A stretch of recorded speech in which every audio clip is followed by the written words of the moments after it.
तो कल तक का क्लास आप लोग को समझ में आ गया है? उसमें कोई डाउट है, कोई कंफ्यूजन है? कोई कंफ्यूजन नहीं है, अच्छी बात है। तो देखो अब हम लोग बात को आगे बढ़ाते हैं। और ये जो टॉपिक है लिथिक एज या पाषाण काल, थोड़ा सा कॉम्प्लिकेटेड टॉपिक है, लेकिन हम लोग इसको एकदम सिंपल और सरल बना करके पढ़ेंगे। तो इसलिए हम लोग को पहले समझ लेना होगा कि हम लोग इसमें क्या बात करने वाले हैं। सबसे पहले तो हम ये देख रहे हैं कि मान लो मानव की जो विकास हुई, तो ये मानव के जीवन में जो जो चेंज आ रहा है, मानव अपने जीवन को सरल बनाने के लिए जो जो परिवर्तन कर रहा है उसको देखना है, नए नए तकनीक ला रहा है। तो सबसे पहला हमको इसमें बात करना है कि मानव के द्वारा प्रयोग किए जाने वाले औजार के बारे में। औजार, तो औजार के बारे में क्या पढ़ना है? तो औजार के बारे में हम ये बात करेंगे कि किस प्रकार का था ये, और दूसरा पढ़ेंगे कि उसका नाम। क्यों हम औजार के बारे में पढ़ रहे हैं? क्योंकि यही औजार पूरे मानव संस्कृति को या मानव सभ्यता को या उस समय के मानव जनजीवन को प्रभावित कर रहा था, उसको दिशा दे रहा था कि किस पर जाएगा। जब औजार पढ़ लेंगे तो उसके बाद मानव के कहाँ रहता था, यही सब चीज ना आप जानेंगे। क्या खाता था, और इसके अलावा और क्या करता था, मनोरंजन के लिए क्या करता था, ये सारे सवाल हमको इसमें पढ़ना है। तब जाकर के आपको उसके बारे में, लिथिक एज या स्टोन एज के बारे में समझ में आएगा कि क्या बात कर रहे हो। तो हम लोग पिछले क्लास में ये देखे थे कि पूरा पाषाण काल कैसे हम लोग वर्गीकृत किए, क्यों कहते हैं पूरा पाषाण काल, उसको क्यों पाषाण काल कहते हैं। तो ये देखे थे कि स्टोन या लिथिक निर्णायक भूमिका का निर्वहन करता था। कब से? जब से मानव का जीवन शुरू हुआ। कब से पूरा पाषाण काल था? याद रखो, अफ्रीका में पूरा पाषाण काल की शुरुआत 20 लाख ईस्वी पूर्व से ही शुरू हो गया था, और भारत में 6 लाख ईस्वी पूर्व। तो अगर पूरे विश्व के संदर्भ में पूछा जाए इतिहास में कि पूरा पाषाण कब से शुरू हुआ, तो सबसे प्राचीनतम पूरा पाषाण काल का जो एविडेंस मिला है वो अफ्रीका का है, वो 20 लाख ईस्वी पूर्व का है, और भारत का 6 लाख ईस्वी पूर्व का है। अब हमको पता है कि ये सारा का सारा खेला औजार का है, पत्थर का प्रयोग का है। पत्थर के प्रयोग से ही ये सब कुछ इन्फ्लुएंस हो रहा है, प्रभावित हो रहा है, चेंज हो रहा है। तो हम सबसे पहले पत्थर के प्रयोग के बारे में ही पढ़ते हैं, क्योंकि यही प्रयोग के आधार पर हम अलग अलग समय में उसको अंतर करेंगे।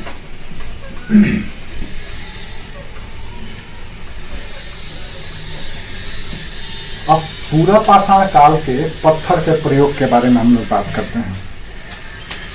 पत्थर का प्रयोग, आप सोचिए, एक पत्थर का टुकड़ा मिलता है मानव को, ये पत्थर का टुकड़ा मिलता है, एक पत्थर का टुकड़ा उठाता है। क्या वो राह चलते किसी भी पत्थर को उठा लेता है? पता चलेगा कि नहीं। कौन सा पत्थर को उठाता है? तो उसको कहा जाता है पेबल या बट्टिकास्म, PABBLE, पेबल। हिंदी में इसको कहा जाता है बट्टिकास्म। यही वो पत्थर है जिससे वो समस्त औजार निर्मित करता है। यानी ये पत्थर जो है औजार बनाने का पत्थर है, बट्टिकास्म। बट्टिकास्म, फिर से लिख देते हैं, बट्टिकास्म। दिखा? बट्टिकास्म, उसको कहा जाता है पेबल। ये वही पत्थर है जिससे औजार बनाएगा मानव, और जितना ज्यादा औजार और जितना बेहतर औजार बनाएगा, उसका जीवन उतना ही उत्तरोत्तर सरल होता चला जाएगा। तो ये वो मूल पत्थर है जिससे अलग अलग तरह के हथियार बनाए जाएंगे, जिसको कहा जाता है इतिहास में आर्कोलॉजिकल टर्म है पेबल या बट्टिकास्म, जिससे औजार बनाने का पत्थर कह सकते हैं आप सोचिए, कल्पना कीजिए कि आज भी क्या किसी भी पत्थर से हम मूर्ति बना लेते हैं? क्या किसी भी पत्थर को हम घर में जड़ लेते हैं? क्या किसी भी पत्थर से हम कोई जाता बना लेते हैं? पता चलेगा नहीं। सबके लिए अलग अलग पत्थर होता है, अलग अलग क्वालिटी का पत्थर होता है। तो इसीलिए पूरा पाषाण काल के लोग भी एक विशेष किस्म के पत्थर का इस्तेमाल करते थे, जिसको कहा जाता था पेबल। ये पेबल या बट्टिकास्म वो पत्थर होता था जो नदी में प्रवाहित हो करके चिकना हो जाता था।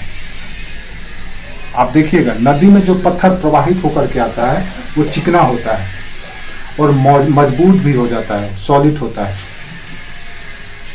उसको आप जैसे चाहिएगा, जैसा डिजाइन चाहिएगा वैसा डिजाइन दे सकते हैं। ऐसा नहीं कि ऐसा मार दिया चूट होगी, नहीं, उसको आप जितना चोट देंगे उसी आकार का वो बनेगा।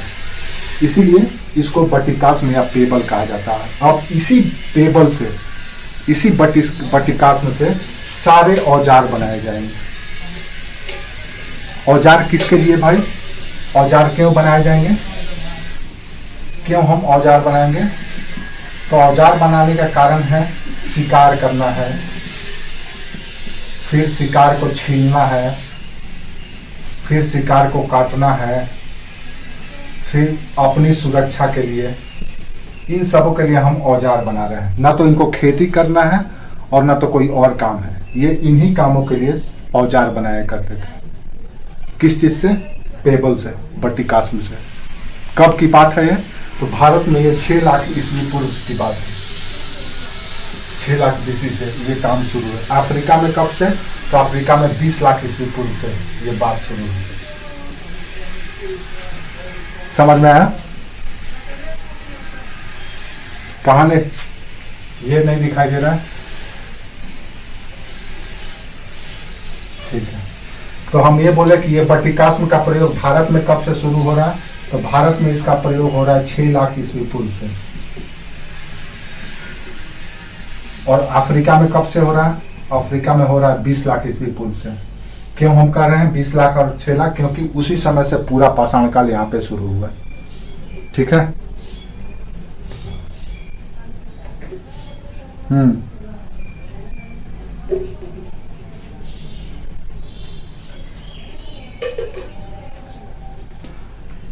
ये कहीं का भी मान लो, भारत का बात कर रहे हो तो अभी भारत की बात कर रहे हो तो भारत में 6 लाख ईस्वी पूर्व से पूरा पाषाण काल शुरू हुआ। जैसे आप ऐसे समझ लो कि कोई भी चीज जहां से शुरू होता है, जैसे इंटरनेट की बात करो तो इंटरनेट अमेरिका में बहुत पहले आया था, भारत में बाद में आया। ठीक है। तो कोई भी तकनीक जिस देश में जिस जगह पे पहले शुरू होता है तो धीरे धीरे बाद में प्रसारित होता है कहीं दूसरे जगह पे। तो अफ्रीका में वो मूल लोग थे, वो पहले ही 20 लाख साल पहले ही पूरा पाषाण काल वहां शुरू हो गया था। बट्टिकास्म को औजार के रूप में बनाया जाने लगा था। भारत में लेट से बना। याद रखिए, भारत के लोग भी कहीं ना कहीं अफ्रीका से ही आए हैं। तो जब यहाँ पे रहने लगे तो यहाँ बनाया जाने लगा, तो यहाँ पे साक्ष्य मिला है 6 लाख ईस्वी पूर्व का ही। अफ्रीका के लोग और भारत के लोग अलग नहीं है। आपको पता ही है कि इस धरती पे मानव की उत्पत्ति अफ्रीका में ही हुई है। ये तो बात आपको पहले ही बता चुके हैं। तो वहीं से हर जगह प्रसारित हुए। तो हम ये देख रहे हैं कि औजार किस लिए? इसके लिए। क्यों भाई? ये सारे कारण हैं। अब आते हैं, देखते हैं कि इसमें क्या क्या किया गया। अब दरअसल होता क्या था कि कोई भी इस तरह का पेबल पत्थर या बट्टिकास्म को लेकर के इस पर चोट किया जाता था, और चोट करने के बाद मान लो ये टुकड़ा टूट के अलग हो गया, इसको कहा जाता था क्रोड। इसको क्या कहा जाता था? क्रोड या कोर। हिंदी में क्रोड, इंग्लिश में CORE, कोर। और मान लो ये बड़ा सा पेबल है, पत्थर उठाए हम नदी से उठाए बड़ा सा चिकना पत्थर, हमको लगा कि इससे औजार बन सकता है। उस पर चोट किए, चोट करने के बाद जो टुकड़ा निकला उसी को कहा गया कोर, क्योंकि यही वो कोर है जिससे हम औजार बनाएंगे। समझ में आया? हम्म।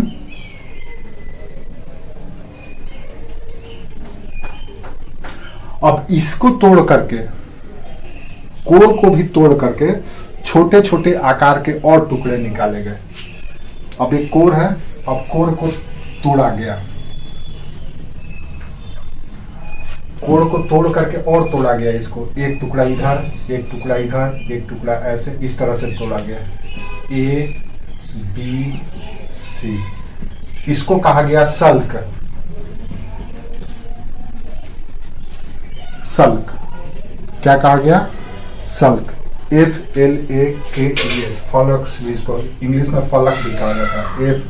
FLAKES, फलक्स या सल्क्स या फलक भी आप इसको कह सकते हैं, फलक। अब इसी से औजार बने। अब देखो यहाँ पे 3 तरह का औजार बन गया। ये भी एक औजार है, ये भी एक औजार है, क्रोड भी, ये कोर या क्रोड भी औजार है, और सल्क भी औजार है। अब एक पत्थर से 3 तरह का औजार बन गया।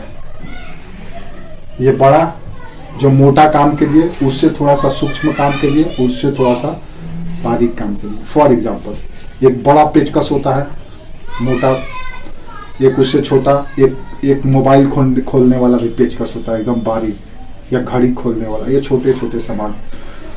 तो उपकरण जो बनाया जा रहा है, ये जो पत्थर से जो अलग अलग औजार या उपकरण बनाया जा रहा है, उसका मूल पत्थर का नाम है पेबल, उससे निकला क्रोड और उससे बना सल्क। अब इसी से हम अलग अलग तरह के औजार बना रहे हैं। समझ में आया? हाँ, अब चलो देखते हैं कि ये तो हुआ मूल पत्थर की बात, ये हो गया रॉ मटेरियल। अब इस रॉ मटेरियल से अलग अलग तरह के औजार बनाए जाएंगे। जैसे हमने कच्चा लोहा निकाल लिया, कच्चा लोहा को निकाल करके उसके अयस्क को अलग करके शुद्ध लोहा तैयार किया, फिर उससे स्टील बनाया, जो भी बनाना है। और अब उस लोहे और स्टील से हम अलग अलग हथियार बनाते हैं। कोई कुदाली बनाता है, कोई बेलचा बनाता है, कोई फावड़ा बनाता है, पता नहीं क्या क्या, जो भी उपकरण है अलग अलग बनाया जाता है। यहाँ तक कि इतना छोटा नट बोल्ट स्क्रू से लेकर के बड़े बड़े मशीनरी तैयार किए जाते हैं उसी लोहे से। तो ये समझ लो, ये लोहा है, और अलग अलग आकार में दे करके अलग अलग औजार बनाया जा रहा है। किसी का माइक ऑन है, माइक ऑफ कर लो। अब देखते हैं हम कौन कौन उपकरण बनाया जा रहा है। याद रखो, पूरा कंप्लीट या टोटल स्टोन एज में अलग अलग तरीके के पत्थर के उपकरण या औजार बनाए जाते थे। कौन कौन सा, वो हम बात करने वाले हैं।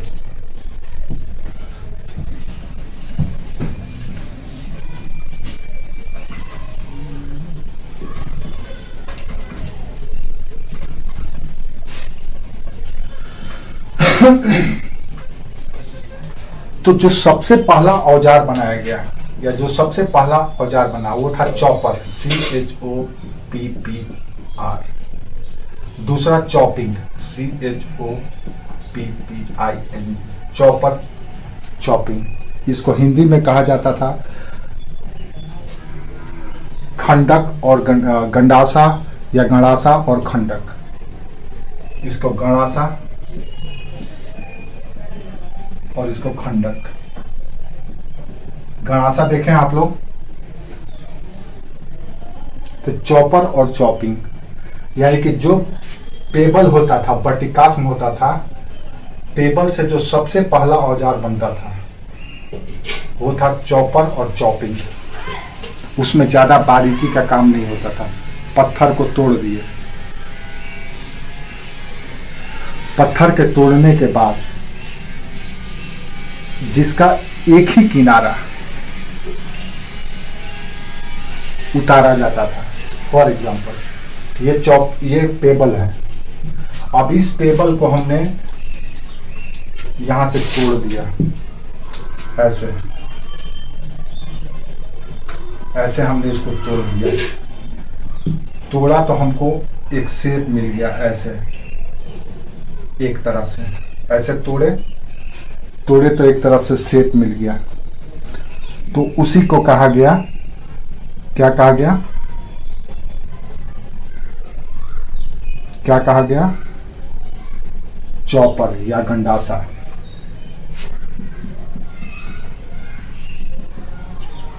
हमने पेबल पत्थर को लिया, पेबल पत्थर को उठा करके ऐसे मारा, टूट गया, तो एक किनारा पूरा धार हो गया, अब वो हमारा गंडासा हो गया। ये एक हथियार तैयार हो गया उसी पेबल पत्थर से। इसमें हमने कोई बारीकी का काम नहीं किया, बस तोड़ा, एक किनारा हुआ, उसको हम थोड़ा सा रगड़ के धार कर दिए, अब वो गंडासा हो गया। अब उसको हम क्या करेंगे भाई, तो काटने में हमारा काम आएगा। बड़े छोटे छोटे या कोई भी लकड़ी या शिकार, कोई भी जीव को काटने में हमको काम आएगा। जब इसी गंडासे को हमने दोनों तरफ से तोड़ा, इधर से और इसके अपोजिट साइड से, यानी कि हमारी जो आकृति बनेगी वो कुछ ऐसे बनेगी, ऐसे ऐसे ऐसे और ऐसे। तो ये दो जो शेप निकला है, दो तरफ से जो धार बना, आप इसको ऐसे देख सकते हैं, पीछे से भी और आगे से भी, दोनों तरफ से जब धार तैयार कर दिए, यानी कि हम कोई टुकड़ा लिए पत्थर का, पेबल बटिकास्म को, उसको हमने एक तरफ से चोट किया, टूट करके निकल गया, तो सिर्फ एक ही तरफ से धार कर दिए तो गंडासा हो गया। जब इधर से भी तोड़ दिए तो क्या हो गया, खंडक, चॉपिंग। तो जो सबसे पहला उपकरण बनाया गया पूरा पाषाण काल का, या सबसे मौलिक उपकरण जो बना, वो चॉपर और चॉपिंग, गंडासा और खंडक कहलाया। क्लियर है?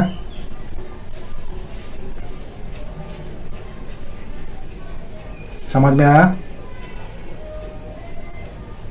तो पहला उपकरण हम लोग बात करने वाले हैं पूरा पाषाण काल में किस किस तरह के औजार या उपकरण बनाए गए, क्योंकि उसी औजार और उपकरण से मानव आज इस मुकाम पे पहुंचा है। अगर वो औजार और उपकरण नहीं होता तो मानव वही किसी भी तरह से जीवन जैसे जी रहा था वैसे ही जीता। उसके जीवन उतना सरल नहीं होता, उतना सूक्ष्म नहीं होता और उतना विकसित नहीं हो पाता जितना आज है। इसलिए हमको सबसे पहले औजार के बारे में ही पढ़ना है। अब हम दूसरा, चॉपर और चॉपिंग के बाद जो दूसरा औजार आया वो आया हस्त कुठार या हैंडेक्स और विदारणी, क्लेवर।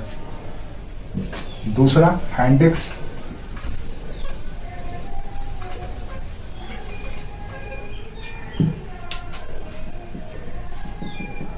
हैंडेक्स और क्लेवर। इसको कहा जाता था हस्त कुठार या आप कुल्हाड़ी कह सकते हैं, और इसको कहा गया विदारणी। सब के सब पत्थर से ही बनाए गए हैं, इसका नाम ही है पाषाण काल। तो जो भी बनेगा पत्थर से ही बनेगा, पत्थर ही औजार का साधन है इस समय। अभी आज हम औजार किस चीज का बनाते हैं? आज हम औजार लोहा का बनाते हैं, स्टील का बनाते हैं, तांबा का बनाते हैं, पीतल का बनाते हैं, कांसर का बनाते हैं, प्लेटिनम का बनाते हैं, जर्मेनियम का बनाते हैं, पता नहीं किस किस धातु का बनाने लगे हैं। लेकिन पहले सिर्फ और सिर्फ पत्थर का ही औजार बनता था। तो क्या आज हम पत्थर के औजार नहीं बनाते हैं? आज भी बनाते हैं पत्थर के औजार।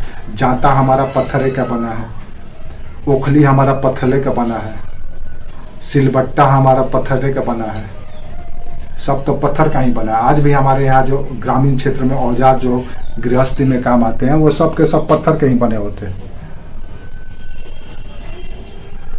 हिंदी में इसको कुल्हाड़ी और इसको क्लेवर, CLEAVER, क्लेवर। विदारणी, विदारणी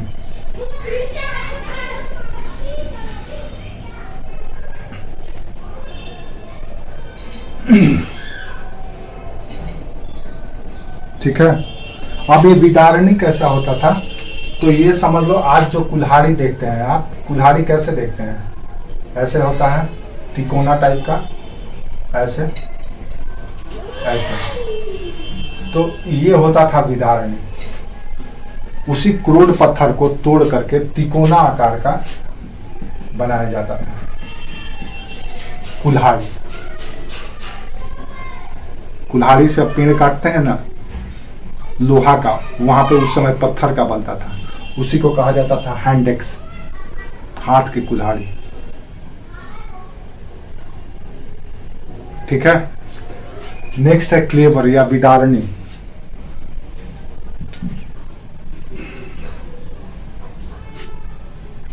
विदारणी दरअसल, क्लेवर दरअसल ये भी हस्त कुठार का ही रूप होता है था, लेकिन ये कुछ इस शेप में होता था, यू शेप या वी शेप में। विदारणी क्या करता था कि मान लो कोई लकड़ी है या कोई शिकार है, हमने उसको काटा, हमने उसको यहाँ पे काटा, लेकिन काटने के बाद भी वो पूरी तरह से कट नहीं रहा, तो हम क्या करते थे, विदारणी को ऐसे डाल करके ऐसे ऐसे कर देते थे और फट जाता था या टूट जाता था। जैसे आज भी हम करते हैं, कोई मजबूत लकड़ी है, शीशम का लकड़ी है या कुछ साल का लकड़ी है, सागवान का लकड़ी है, जो मजबूत लकड़ी है, अब उसको हम टांगी से काट रहे हैं या फाड़ रहे हैं बीच से, वो फट ही नहीं रहा, तो बीच में हम क्या करते हैं, उसमें विदारणी डालते हैं, डाल करके ऐसे करते हैं। समझ में आया? हाँ, ये सब के सब पत्थर का, किसी लकड़ी का कौन ये बात सवाल ये कौन पूछ रहा है हमसे, थोड़ा इसका नाम बताओ हमको, कौन पूछा ये सवाल? मिथुन, जब हम, हाँ कौन पूछा? अच्छा, ये लकड़ी का हम उदाहरण बता रहे हैं, आप याद रखो पूरा पाषाण काल में हो, स्टोन एज में जी रहे हो, यहाँ पे जो भी इक्विपमेंट्स बन रहा है सब के सब पत्थर का बन रहा है, ना तो लकड़ी का बन रहा है, ना तो ये का बन रहा है, लोहा का, ना, सब के सब सिर्फ और सिर्फ पत्थर का बन रहा है। हाँ हाँ, ठीक है। नेक्स्ट होता था खुरचनी, स्क्रीपर। नेक्स्ट औजार था स्क्रीपर या खुरचनी, SCRAPER, स्क्रीपर।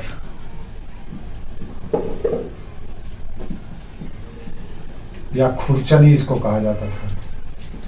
अब ये खुरचनी इसका नाम है तो स्वाभाविक है कि खुरचने में काम आता था। जैसे हम लोग खुरचते हैं ना, कोई चीज बचे रह जाता है बर्तन में या किसी चीज में, तो हम उसको क्या करते हैं, खुरचते हैं। तो ये क्या होता था कि क्रोध जो पत्थर होता था या जो टेबल से निकला हुआ टुकड़ा होता था, उसी में से सल्क निकाल करके उसको चारों ओर से घिस घिस घिस करके तेज बना दिया जाता था और उसको हाथ से पकड़ करके खुरचा जाता था। खुरचनी देखे हैं आप, आज भी यूज होता है। जैसे बर्तन में कोई चीज ये हो गया तो खुरचनी लेकर के कहा जाता था खुरचनी से खुरच दो। जैसे जो चीज बचे रह जाता है उसको उतारने के लिए, तो ये चारों तरफ से इसका धार होता था। तो कोई भी सल्क है छोटा सा, उसको रगड़ रगड़ करके चारों दिशा से तेज कर दिया जाता था और उसको खुरचनी के रूप में यूज किया जाता था। ठीक है।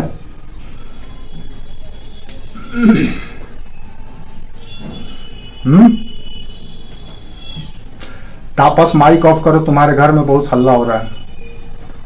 तापस के घर में बहुत हल्ला हो रहा था। नेक्स्ट स्क्रीपर या खुरचनी। तीसरा महत्वपूर्ण औजार, खंडक और गंडासा, हस्त कुठार और विदारणी के बाद खुरचनी। नेक्स्ट है वेधनी, पॉइंट। नेक्स्ट औजार या उपकरण था वेधनी या पॉइंट, इसको कहा जाता था वेधनी। और वेधनी क्या होता था, तो ये भी पत्थर का ही बना होता था। इसमें क्या होता था कि आप देखे होंगे कि बहुत सारा चीज हम लोग ऐसे इस शेप में बनाते हैं। आप देखिएगा बढ़ई बढ़ई के पास ऐसा होता है, इस शेप में छेदा करने के लिए स्टील का होता है, इसी को कहा जाता था वेधनी। इसमें क्या होता था कि इसके किनारे किनारे को तेज कर दिया जाता था। पत्थर का ऊपर का हिस्सा चौड़ा, नीचे का हिस्सा पतला, तेज कर दिया जाता था, धार कर दिया जाता था। और जहां पे उसको मान लो ऐसे यहाँ पे डाल के हमको ठोकना है, तो इसी वेधनी से हम का यूज करते थे। यानी कि इसका जो पॉइंट होता था वो चारों ओर से नुकीला होता था। जैसे ये देखो, ये पेन है, पेन का ये पॉइंट है, तो ये वेधनी है, एक तरह से मार्कर पूरी तरह से कंप्लीट वेधनी है। इधर देखो नीचे कैसा शंकु आकार का है और ऊपर ऐसे, इसको हम कहीं भी ठोक सकते हैं। जैसा खीला होता है, कांटी होता है, वो क्या है, वेधनी है। अगर बड़े आकार में उसको ले ले तो कहीं छेदा करना हो तो हम उसका यूज कर सकते हैं, स्क्रीपर का। ठीक है, ठीक है। नेक्स्ट होता था तक्षणी या बूरिन। तक्षणी नेक्स्ट उपकरण। मानना क्या वही है, तक्षणी। अब ये तक्षणी कैसा होता था, तो आज के समय में जो पेचकस देखे हैं ना आप लोग, पेचकस एकदम पेचकस की तरह ही होता था। हमने कहा कि जो वेधनी होता था वो खील की तरह, कांटी की तरह होता था, मोटा होता था, बड़ा होता था। और वेधनी, उसको हम वेधनी कहते थे। जब तक्षणी कर रहे हैं तो पेचकस जैसे देखे हैं उधर ही पेचकस है, यानी कि ये कुछ इस शेप में होगा, ऐसे उसका शेप ऐसे होगा। इसको हम कहते थे वेधनी और तक्षणी। पेचकस तो आप लोग देखे ही होंगे, स्क्रू खोलने में काम आता है, जिसको हम लोग स्क्रू ड्राइवर भी कहते हैं। ठीक है, तो ये था तक्षणी। नेक्स्ट था, एक और था वेधक, जिसको हम लोग बोरर कहते थे, BORRRER, बोरर।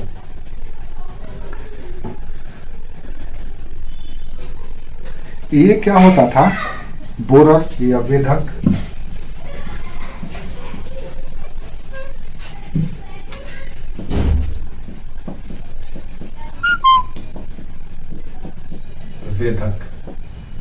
ये क्या होता था कि ये पत्थर का ऐसे आगे निकला हुआ दो दांत इसका होता था, ऐसे फिर ऐसे, इस शेप में होता था वेधक या बोरर। इसका भी जैसे आप देखे होंगे, स्पोकेट देखें आप लोग, चैन स्पोकेट, जिसके ऊपर चैन लगे रहता है। चैन स्पोकेट कैसा होता है, चैन स्पोकेट कैसा होता है, चैन स्पोकेट जब देखने जाएंगे तो चैन स्पोकेट कुछ इस शेप में होता है, ऐसा होता है ना। हाँ, इसके ऊपर चैन ऐसे आकर ये चलता है ना, इसी के ऊपर चैन रोटेट करता है, ये धक्का देता है ऐसे, जिसको हम लोग गियर कहते हैं। और ये पूरा टेक्नोलॉजी, जितना भी टेक्नोलॉजी है आज के समय में, जितना टेक्नोलॉजी है, जो हम लोग क्या कहते हैं उसको, काइनेटिक या गतिशील ऊर्जा को गति देने में यही काम आता है। ये मोटर में लगा रहता है और मोटर के साथ ये घूमता है और इसी से सारा चीज तंत्र जुड़ा होता है, चाहे बड़ा से बड़ा तकनीक हो, बड़ा से बड़ा औजार हो या छोटा से छोटा, हर एक जगह इसका प्रयोग किया जाता है। तो ये वेधक या बोरर उस समय शुरू हो चुका था। तो अब आप कल्पना कीजिए, 6 प्रकार का हम उपकरण की बात किए हैं। क्या ये 6 उपकरण अगर मानव जीवन में नहीं आया होता, नहीं प्रयोग किया हो गया होता, तो क्या मानव आज इतना जटिल, इतना कॉम्प्लेक्स टेक्नोलॉजी बना पाता? पता चलेगा नहीं। तो स्टोन एज में ऐसे ऐसे तकनीक बनाए गए वो पत्थर से, जिससे मानव जीवन को गतिशील बना दिया, सिंपल बना दिया और उनका जीवन सरल होने लगा। समझ में आया?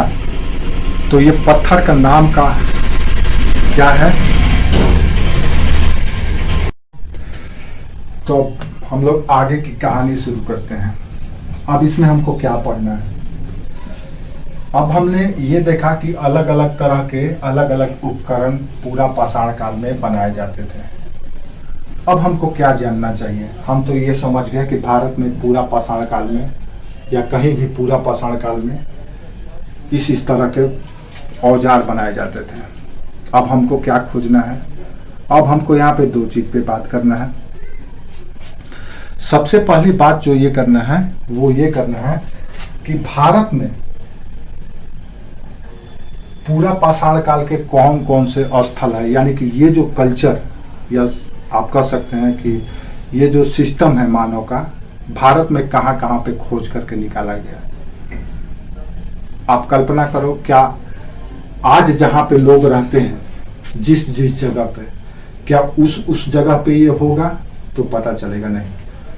कुछ ही जगहों पे पूरा पाषाण काल के स्थल थे, यानी कि मानव, भारत के मानव कुछ सीमित क्षेत्रों में ही रहते थे।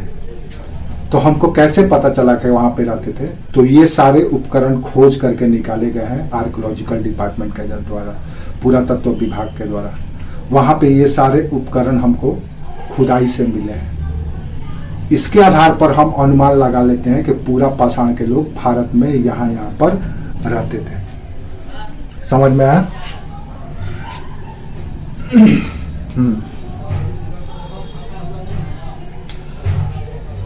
अब भारत में जो सबसे पहला क्षेत्र खोजा गया पूरा पाषाण काल का, वो क्षेत्र था सोहन घाटी। पाकिस्तान में एक नदी है सोहन, दिखाई दे रहा है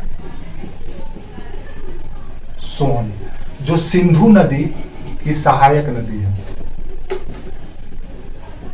सिंधु नदी है, उसकी सहायक नदी है सोहन, जो अभी पाकिस्तान में पड़ता है। पहले पाकिस्तान भारत का ही हिस्सा था।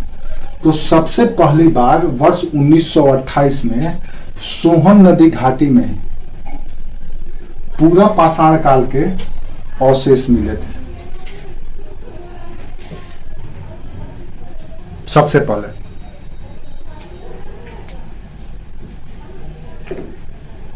ठीक है।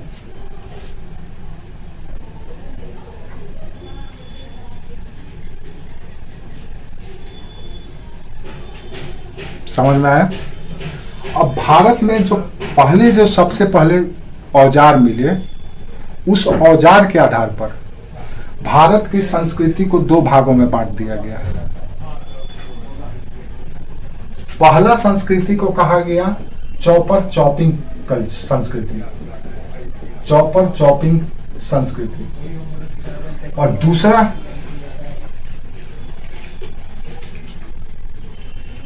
नहीं, सिंधु घाटी, सिंधु को कहा जाता है, सिंधु नदी के घाटी को, सिंधु रिवर वैली को। जैसे फॉर एग्जांपल आप गंगा को देखो, गंगा नदी है तो इसको हम कहते हैं गंगा। इसका जो कैचमेंट एरिया है, ये सारा एरिया, इसको हम कहते हैं गंगा घाटी। यानी कि गंगा नदी जितने क्षेत्र में प्रवाहित होती है उसको हम घाटी कहते हैं, वैली कहते हैं। जिस कैचमेंट एरिया में नदी प्रवाहित होती है उसको हम घाटी कहते हैं। अगर आप किसी भी क्षेत्र का नदी को देखेंगे तो नदी का एक कैचमेंट एरिया होता है। मान लो ये नदी है, ये गंगा नदी है, ये गंगा नदी है। अब गंगा नदी में हो सकता है कभी पानी यहां तक पहुंच जाए, यहां तक, ये सारा किनारा तक। तो ये जो एरिया है ये घाटी एरिया है उसका, ठीक है। और हो सकता है गैर बरसात में या ऑफ रेनी सीजन में उसका पानी इतना ही दूर तक बहता है, लेकिन घाटी इसका ये सारा है। यानी कि जिस रास्ते से होकर के गंगा नदी बह रही है उसको हम गंगा की घाटी कहते हैं। अब हमने कहा सोहन घाटी, तो सोहन नदी एक अलग नदी है जो सिंधु नदी की सहायक है, जो सिंधु नदी में आकर के मिलती है, ठीक है। तो उसके घाटी में मिला है, सोहन नदी की घाटी में मिला है। क्लियर है? हाँ। अब भारत में हमने कहा कि भारत में पूरा या निम्न पूरा, अब हम लोग बात कर रहे हैं निम्न पूरा पाषाण की। अब हम लोग पूरा देख लिए औजार, अब हम लोग बात कर रहे हैं निम्न पूरा पाषाण। याद कीजिए पूरा पाषाण को हमने 3 भागों में बांटा था। कौन कौन सा?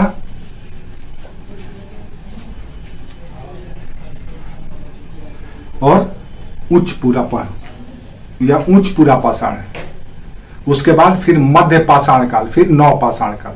तो पूरा पाषाण 3 काल में बटा हुआ है। अब हम बात कर रहे हैं निम्न पूरा पाषाण। तो निम्न पूरा पाषाण काल में हम भारत की बात कर रहे हैं। तो हमने सबसे पहले ये कहा कि निम्न पूरा पाषाण काल में जो अलग अलग स्थल खोजे गए हैं, साइट खोजे गए हैं, उसकी बात कर रहे हैं। तो हम ये कहें कि यहाँ पे जो अलग अलग निम्न पूरा पाषाण काल के जगह मिले हैं, उसको हमने 2 वर्गों में बांट दिया है। क्यों? क्योंकि हमको अलग अलग तरीके के वहां पे औजार मिले हैं। किसी जगह पे हमको खंडक और गंडासा मिला है, इसीलिए हम उसको चॉपर चॉपिंग संस्कृति कह दिए हैं, क्योंकि वहां पे प्रमुखता से उसी औजार का प्रयोग किया गया है। तो किसी पे हमको हैंडेक्स मिला है या कुल्हाड़ी, तो इसलिए हम उसको हैंडेक्स कल्चर कह दे रहे हैं। समझ में आया? मान लो हम यहां पे गए, यहां पे जो हम खोजे, तो यहां पे हमको चॉपर और चॉपिंग मिला बहुत मात्रा में, बहुतायत में। अधिकतर औजार यही हमको मिला। तो हम कह दिए कि सोहन घाटी की जो संस्कृति है या वहां के जो लोग हैं वो चॉपर चॉपिंग, हमने उसको आइडेंटिटी दे दिया। फॉर एग्जाम्पल आप देखे होंगे कि कई ऐसे शहर हैं जिस शहर का नाम वहां पे उत्पादन करने वाले प्रोडक्ट के नाम पे होता है। जैसे ही हमारे मन में जमशेदपुर का नाम आएगा तो क्या नाम आएगा? वहां पे आयरन बनता है। बोकारो का नाम आएगा तो क्या आएगा? स्टील आयरन बनता है। अब अगर स्टील बनता है, अब अगर हमारे मन में किसी दूसरे शहर का नाम आ जाए जहां पे कुछ और तरह का उत्पादन होता हो, जैसे खलारी का नाम आ जाए, धनबाद का नाम आ जाए, तो पता चलेगा वहां पे कोयला का उत्पादन होता है। कोयला सिटी है, कोयलांचल कहलाता है। क्यों? क्योंकि वहां पे बहुतायत में वही होता है। तो इसीलिए हम जो औजार जहां पे मिला है उस आधार पर हम निम्न पूरा पाषाण काल के भारत के संदर्भ में उसको हम 2 वर्गों में बांट देते हैं, चॉपर चॉपिंग और हैंडेक्स संस्कृति, ताकि हमको कंफ्यूजन ना हो। है तो सब के सब निम्न पूरा पाषाण काल, लेकिन अलग अलग जगह पे अलग अलग तरह के औजार मिले हैं, इसलिए हम उस औजार के नाम पर उसका नाम वो संस्कृति रख दे रहे हैं। हमने देखा सबसे पहले कि अलग अलग तरह के औजार बनाए जाते थे और वही औजार निर्धारित करता था कि कौन सी संस्कृति कैसी होगी। क्लियर है?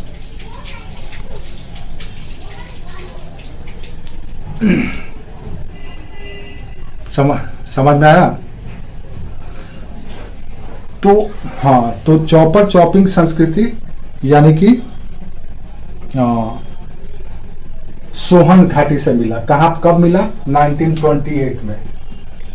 कहाँ है ये? पाकिस्तान में। अब ये जो हैंडेक्स संस्कृति है, यानी कि जहां पे कुल्हाड़ी पर्याप्त मात्रा में मिला, वो मिला मद्रास में। मद्रास में एक जगह है बदमदुरई। मद्रास में एक जगह है बदमदुरई।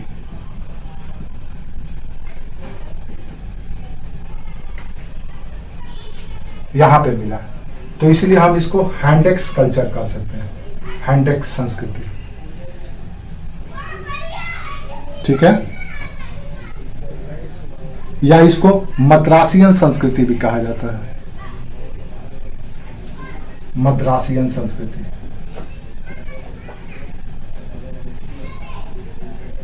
अब आपसे पूछा जा सकता है कि मद्रासियन संस्कृति किस काल का संस्कृति था? तो निम्न पूरा पाषाण काल का संस्कृति था। अब आपसे पूछा जा सकता है कि सोहन संस्कृति किस काल की संस्कृति थी? तो निम्न पूरा पाषाण काल का। कहां पे था सोहन संस्कृति? तो ये सोहन नदी घाटी पाकिस्तान में था। ठीक है? और भी क्या हुआ? निम्न पूरा पाषाण, हाँ, ये बदमदुरई दिखाई नहीं दे रहा आपको?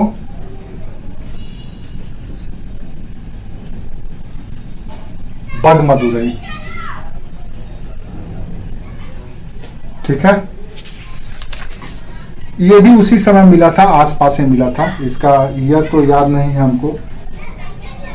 हमको लगता है उसी के आसपास ही मिला था। इसका ईयर हमको याद नहीं है। हमको 30-32 में मिला होगा, लेकिन ये याद रखना, इसका यही काफी है। अब सोहन संस्कृति या निम्न पूरा पाषाण काल की संस्कृति के बारे में एक अनोखी बात यह है कि इस समय निम्न पूरा पाषाण काल के समय पूरा का पूरा धरती पे बर्फ जमा हुआ रहता था। ये आइस एज का समय था। पूरा धरती बर्फ से ढका हुआ रहता था। उस समय लोग अपना किसी तरह से जीवन यापन कर रहे थे। समझ में आया? हाँ, तो नेक्स्ट पॉइंट लिख दो। हाँ, क्या बोल रहे हैं?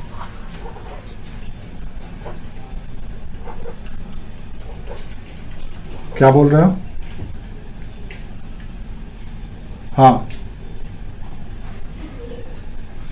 बर्फ निम्न पूरा, क्या बोल रहे हो? हाँ, निम्न पूरा पाषाण काल का जो टाइम था, निम्न पूरा पाषाण काल कब से कब तक था?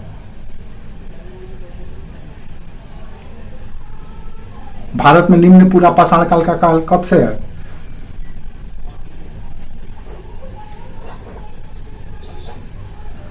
Very good. तो उस समय तक बर्फ से आच्छादित था, धरती पूरा बर्फ से था, लेकिन धीरे धीरे धीरे बर्फ पिघलने भी लगा था। ये क्यों बर्फ आच्छादित हुआ था उसको हम लोग ज्योग्राफी में पढ़ेंगे, जिसको आइस एज कहा जाता था, हिम युग। पूरा धरती बर्फ से ढका हुआ था। जैसे आज ठंडे के दिनों में हिमाचल, शिमला, कुल्लू, मनाली ढक जाता है, स्नोफॉल होता है, तो उस समय पूरे धरती पर ही बर्फ से जमा हुआ था। तो निम्न पूरा पाषाण काल, हाँ हाँ हाँ,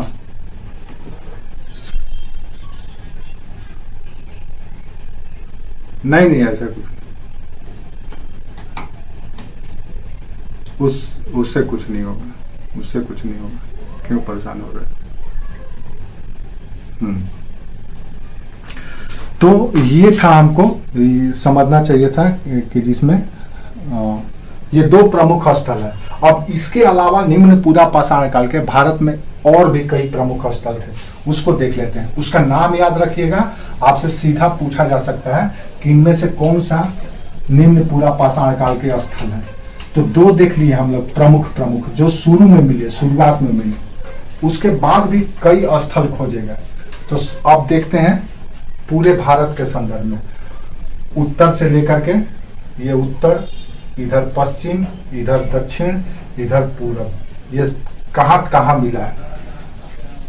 तो सबसे पहले उत्तर पश्चिम में आपने देखा सोहन नदी घाटी में। तो आपसे सवाल पूछा जाएगा कि भारत में सबसे पहले निम्न पूरा पाषाण के स्थल कहां खोजेगा? तो सोहन नदी घाटी में, इसीलिए उसको सोहन संस्कृति कहा गया। दूसरा कहां खोजा गया? मद्रास में, इसलिए उसको मद्रासियन संस्कृति कहा गया। ठीक है, समझ में आया? अब उत्तर में जो खोजा गया वो कश्मीर घाटी में खोजा गया, कश्मीर घाटी में। अब देख लो कहां कहां खोजा गया। राजस्थान में, पश्चिम में अगर देखें, ये राजस्थान का इलाका, तो राजस्थान में डिडवाना एक जगह है, झील है एक, नागौर जिला में। राजस्थान के नागौर जिला के डिडवाना में भी निम्न पूरा पाषाण काल के स्थल खोजेगा। इसी तरह पश्चिम में गुजरात में खोजा गया, यहां पे गुजरात में, सौराष्ट्र में निम्न पूरा पाषाण काल के स्थल। सौराष्ट्र में एक जगह है काठियावाड़, वहीं पे मिला है काठियावाड़। तो आपके पास 4-5 साइट हो गया, सोहन, कश्मीर घाटी, डिडवाना, काठियावाड़ या सौराष्ट्र। तो उत्तर हो गया, पश्चिम हो गया। अब आइए दक्षिण में। दक्षिण में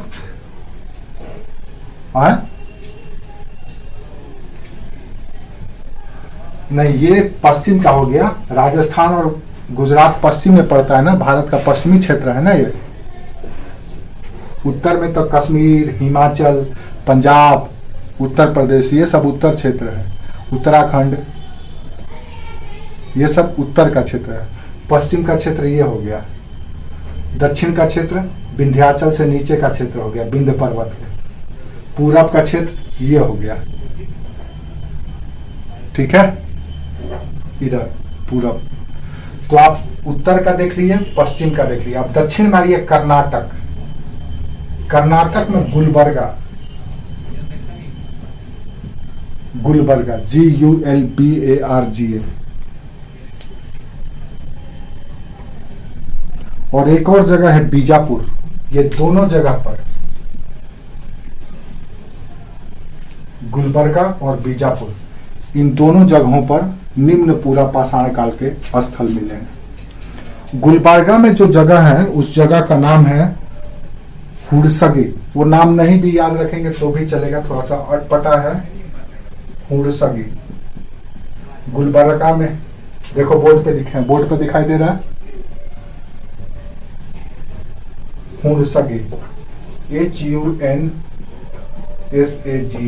हुड़सगी, गुलबर्गा में। और बीजापुर में एक जगह है अनागवाड़ी।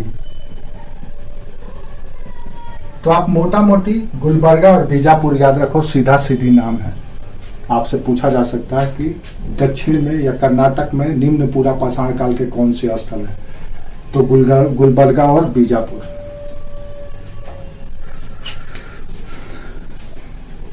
हाँ, गुलबर्गा और बीजापुर दोनों के दोनों एक कर्नाटक डिस्ट्रिक्ट स्टेट है।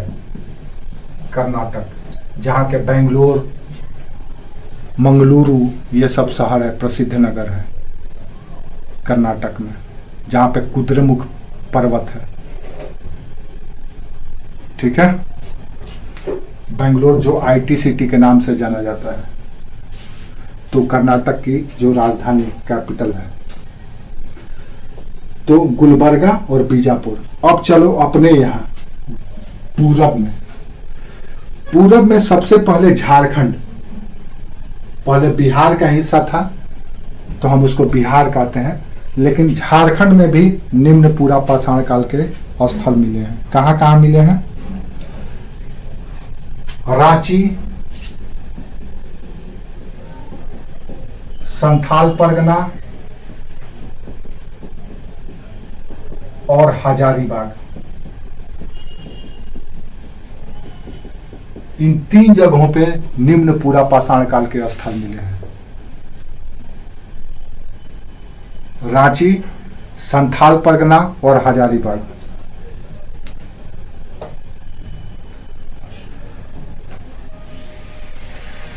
पश्चिमी सिंहभूम में भी इसका एक स्थल मिला है, या आप सिर्फ सिंहभूम लिख लो। सिंहभूम में, क्या कि बाद में पूर्वी और पश्चिमी बना, तो सिंहभूम जिला में भी मिला। झारखंड में, बिहार में अगर जाओगे देखना, प्रॉपर बिहार में कि कहां पे निम्न पूरा पाषाण काल के स्थल मिले हैं, तो राजगीर में मिला है और मुंगेर में मिला है। राजगीर और मुंगेर। बोलो बोलो बोलो, सुनाई दे। डाटा है आपके फोन में? डाटा है आपके फोन में? देख लीजिए डाटा है कि खत्म हो गया, क्योंकि डाटा खत्म होता है तो ऐसा होता है।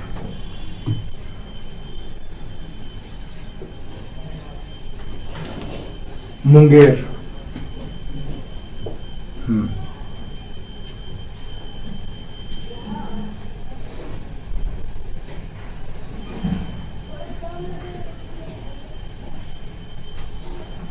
अच्छा कोई बात नहीं, डाटा अगर खत्म हो गया है तो परेशान नहीं होना है।